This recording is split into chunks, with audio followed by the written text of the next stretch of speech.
We are the Gujarat Technological University.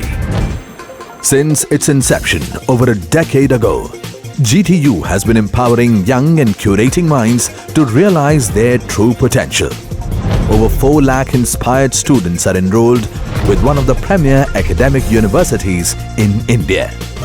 With more than 450 affiliated colleges in its fold operating across 5 zones of the state, GTU, the International Innovative University, your place to move forward.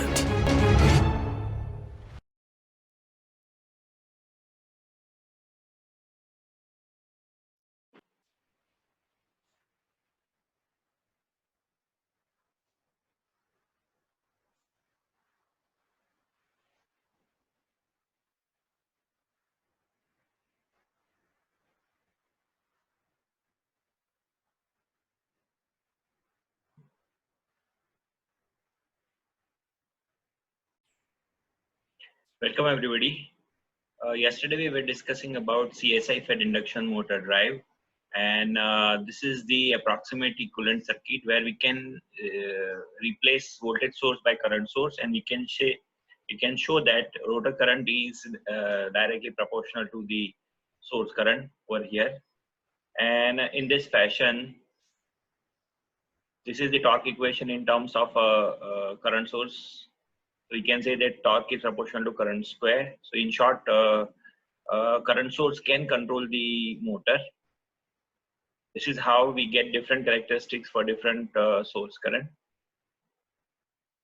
This is the circuit for CSI fed induction motor drive. We can see that here thyristors are used with diode and capacitors for turning off the thyristors, and a large inductor LD is used in series with the VD, that is DC voltage source, so that it can be converted into a current source. So these are the various features we have already discussed in our yesterday's class, that diode and capacitors are used for turning off. Inverter behaves as a current source due to presence of large inductor, and the fundamental component is given by √6 divided by pi into ID. So in short, by controlling ID, you can control the IS.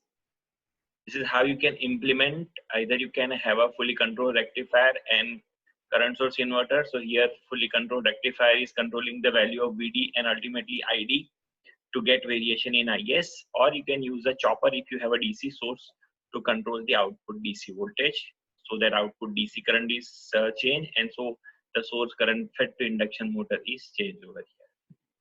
Right, so these are the features which we have already discussed in yesterday's class. It is more reliable, and commutation failure cannot cause very high current because there is a large inductor present in series. Motor with low leakage reactance is to be used over here due to large LD and capacitors. This is a bulky and costly, used for very large rating motors only. So this is the comparison of VSI and CSI fed induction motor drives. So VSI fed induction motor drives are less reliable. CSI fed are more reliable.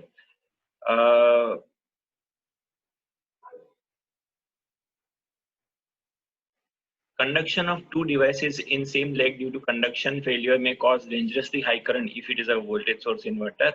While same cannot happen because a large inductor LD will automatically come in series in case of failure of the devices, that is a commutation failure.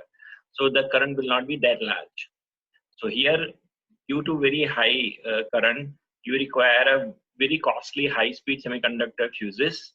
While here you can work with the less costly, relatively slow HRC fuses because the current amount is not that high. It does not require special motor VSI, while CSI requires special induction motor with less leakage inductance, because here a lot of current changes is taking place. Large leakage inductance will have large LDI by dt voltage spikes, which is dangerous for the insulation.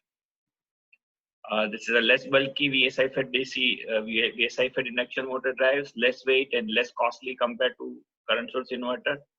While due to large inductor and capacitors, it is a bulky, heavy and costly arrangement.